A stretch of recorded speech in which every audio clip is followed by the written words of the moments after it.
I am the Dollar Sportsman. Thank you for joining me today. I have got a very cool compressor to review with you in my garage today. This is the Air Venturi Krypton. We're going to go through the process of getting this ready to go and then trying it out. Join along.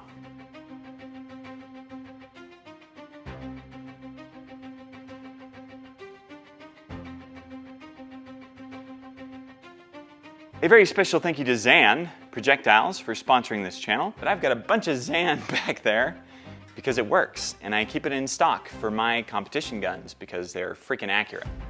Crazy accurate, ridiculously accurate. So if you need some, there's a link below. Check it out. Thank you so much for watching today. Air Venturi, or rather Airgun Depot, sent me, it's the same company, just so you know. Airgun Depot sent me the Krypton. And like that? We're going to test it out today, and I'm going to walk you through the process of what you're going to do to get it ready to go. So we got the little instruction booklet here. We're going to follow along. You ready?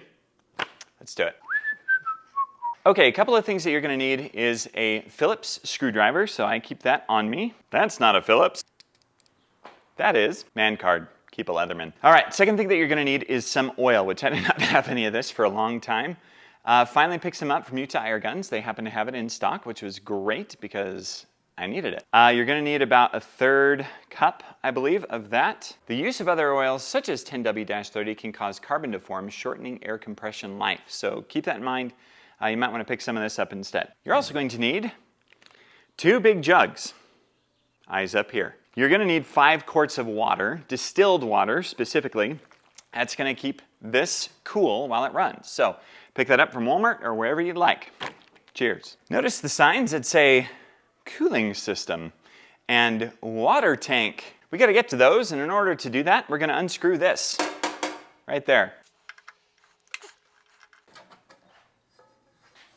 That gets us to the water. Next, we want to get to the motor. So we're going to flip this. Okay, since we're here anyway, we're going to go ahead and do the oil. It says, take out the sealing plug and install the oil breathing tube before starting. Several accessories come with this, and they're all nicely packaged in their own little box right here. We've got some extra O-rings, etc. We've got an extra fuse, which is fantastic. The oil breathing tube, I believe, is this guy right here. Extra seals and gaskets, just in case you need to rebuild it. Come on, little level, come up. Also, it's a good idea to make sure that this is closed, which it is. Okay, that was, I misspoke, it was a third quart. Third quart, not a third cup of oil is gonna go in here, so that's about right. To let the oil breathe. Right, now we do the water.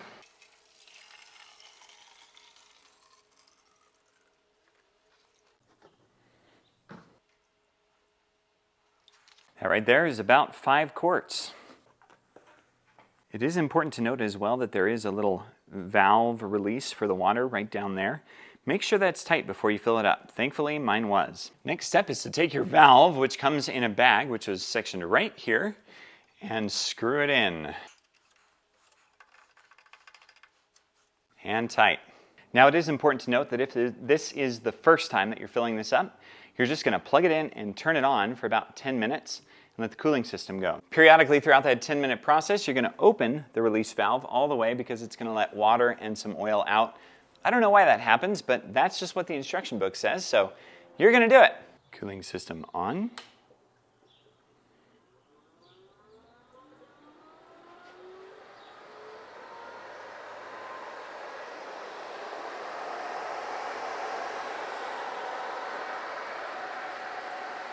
Compressor on. Here we go.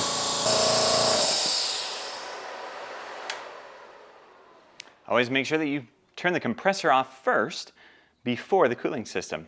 And don't forget to wear ear protection because it is very loud. All right, now to the part that you've all been waiting for. We're going to fill up a tank to 4,500 PSI or thereabouts. I kind of get scared when I get that close, so maybe 43. So this tank is low. I've been using it for shooting.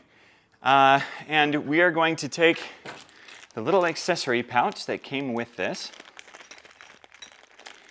Now, there are a couple of different things in here, including a block for your hose, so you can stick that on here and keep all the dust out when you're not using it. There is also a male connection right there that you could screw in if you needed to, but we're not going to use that.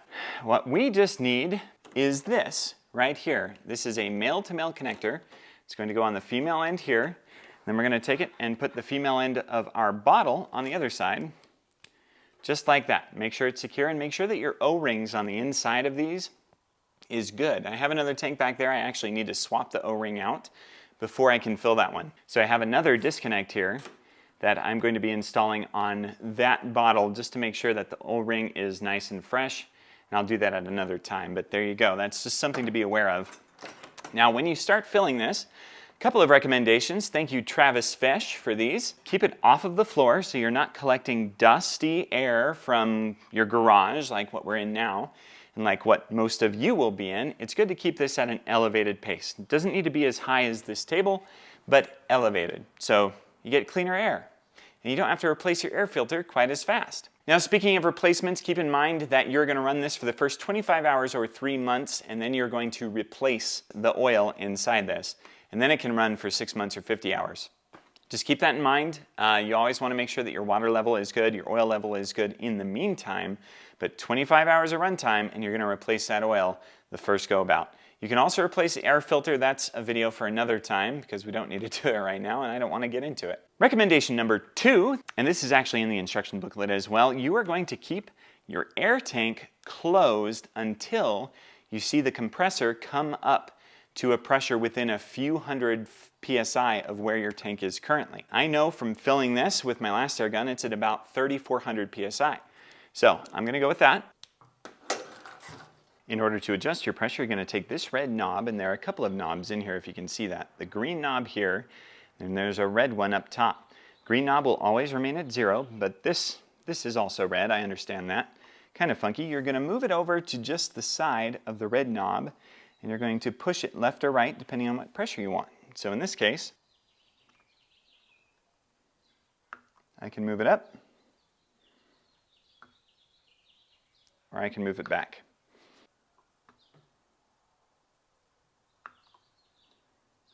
There we go, and then you just release this, and that's good to go. Never do this while it's running. You should only do that when it's stopped, just so you know. Okay, I'm going to leave that on 300 bar, which is about 4,350 PSI, and now we're ready to fill. Okay, make sure your release valve is all the way tight. Turn the cooling system on first, and then your compressor. Now, if you're wearing hearing protection, make sure that your volume is up so that you can hear if there are any air leaks that come out of that when you turn the compressor on. So here we go. Okay, very quickly our pressure is coming up. You can see right here in the hose itself, because I haven't opened the hose to the actual main compartment yet. So once it's about 3,000, I'll do that.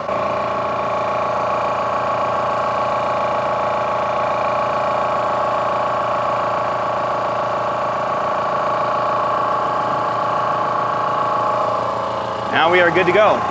All right, we're going to let that run and fill our tank up. And you can hear this running in the background. You do not want to step away. You want to listen carefully, make sure that there are no air leaks, and make sure everything is good with your compressor. You don't want to go inside and leave it alone. Now, if it overheats, it'll automatically shut off. It has safety pressures or safety gauges in there for overheating. And it also has a thermometer, so you can watch it as well. But in the meantime, you just got to wait and let it do its thing. We're almost there. 4,000 there. 4,000 there. We're coming close.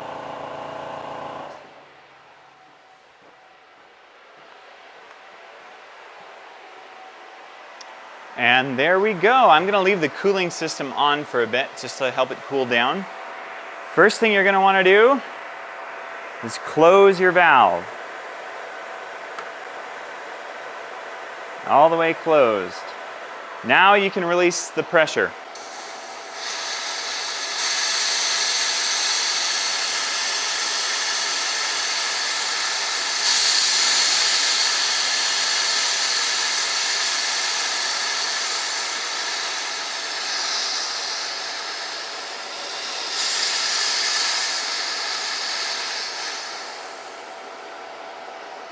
All right, you notice a little bit of oil and water came out of that too.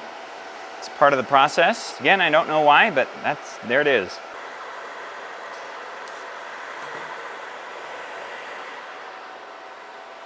There we go. That is one full air tank. You'll also notice that with the cooling system running, it is cooling down very quickly again, which is good. So always let that run for a couple of minutes after you use it. Well, there you go, guys. That is the complete setup of the Krypton. That is how you get it started. That is how you use it. You can use it for your air guns or you can use it for your air tanks. And that is the big advantage to this large system, is being able to fill air tanks. Now, I do have a smaller system for my air guns. It's a little more portable. And so I can take that with me out into the field if I want. But normally, I just take a bottle with me, and that works great. So check it out.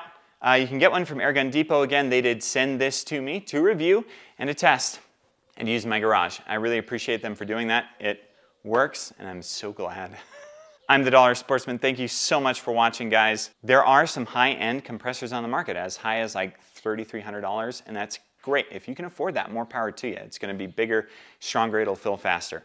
But for $1,500, I believe, $1,600, this is awesome. It filled in about 14 minutes from 3,400 all the way up to 4,300 PSI. Thanks for watching, guys. Pick yours up. I'm the Dollar Sportsman.